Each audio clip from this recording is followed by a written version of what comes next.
In this interview, we're going to talk about Eurythmics, and we're going to have Lovari give us some background information on how they have inspired him over the years. Great. So, what's up, everybody? Once again, Lovari here, and one of my biggest influences is Eurythmics and Annie Lennox. So Eurythmics are a group from the UK, and they were huge in the 80s, and Annie Lennox is the vocalist of Eurythmics, and she has a solo career as well as being a great activist.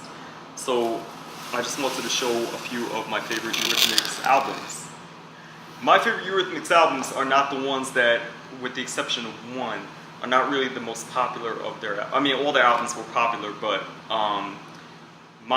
the top three favorites were not the ones that everybody might consider their top three favorites. So the reason that I'm so inspired by Eurythmics and Annie Lennox is their songwriting.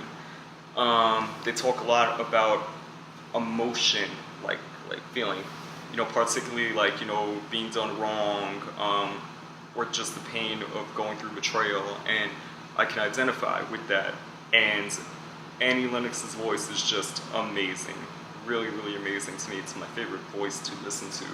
So my favorite Eurythmics album is this one here called Revenge. It's my favorite Eurythmics album, and ironically it is their best-selling album in the country, although it's not their most popular album, ironically. So Eurythmics it's like arena rock, and it's strange because, I do like 80s rock music, but rock isn't really my favorite genre. Pop R&B is my favorite genre. This is basically arena rock, but Annie Lennox has that R&B element to her too, so it combines perfectly. This has great tracks like Missionary Man, Thorn in My Side, When Tomorrow Comes, The Last Time, The Miracle of Love. I love this album so much, and this album inspired me to write my own rock song called Should Have Known, which is on my new album, The Rhythm of Life, and it features Dave Doobie Aaron of Shinobi Ninja. He plays guitar and everything else on Should Have Known. So my track Should Have Known was inspired by Revenge album, Eurythmics, my favorite Eurythmics Annie Lennox album. My second favorite Eurythmics album, We Two Are One. This actually, a lot of critics and fans panned this album, but it did go to #1 in the UK. And this is my second favorite album, and it has my favorite song of Eurythmics of all time in it, called Don't Ask Me Why. It's just my favorite song of theirs. It's like an adult contemporary song. It's about somebody that, betrayed you, broke your heart, and then years later they come back into your life, and they're feeling all mournful and sorrowful, and at this point you've realized that they were never good for you to begin with, and you realize you don't really think you even loved them. You just were in the idea of being in love. So that's on this album. There's a lot of other great cuts on this album, like the title track, We Two Are One, My Baby's Gonna Cry, A Beautiful Ballad, Angel, You Hurt Me and I Hate You. Can you tell why I like these guys? I mean, come on. That's my second favorite album by them, We Two Are One. My third favorite album is a tie. Be Yourself Tonight,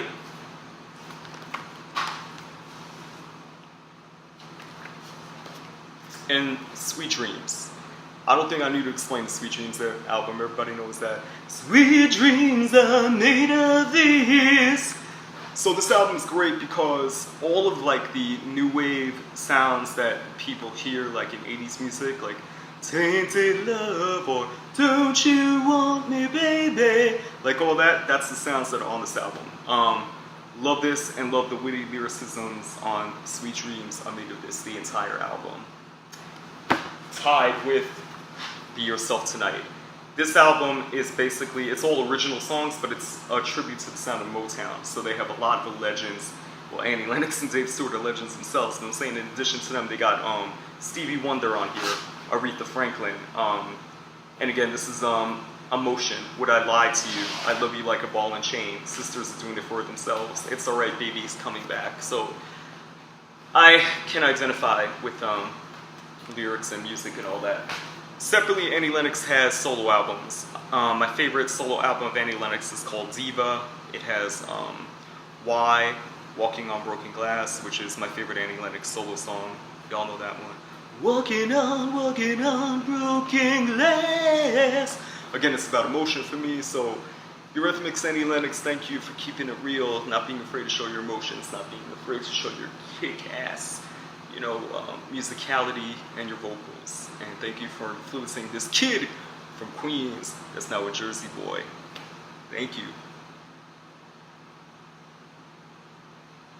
Excellent. Now, that's excellent. Now, what Thank we're you. going to do, we're going to keep going. Okay. But at the end of this, I want you to talk about where you can be reached and your music can be reached. Okay? So, like, right where you smile and start, right before that, what I'm going to do is cut. So just go in there and just, after you said a Jersey boy, say, just say your name and just explain where people can get your work.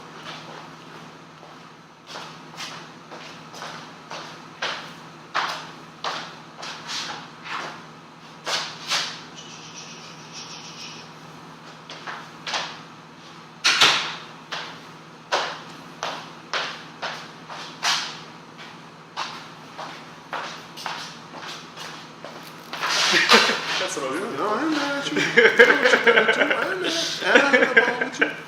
Dude, I was just telling somebody, this is the part about it, you just create on the fly. All right, you go for it. Do your thing. So my name is Lovari, and this is my new album, The Rhythm of Life. And you can find The Rhythm of Life on iTunes, on Amazon, on Spotify, on Tidal, and in some select record stores. And if you prefer physicals, like this right here, you can order that from LovariOfficial.com or at one of my concerts.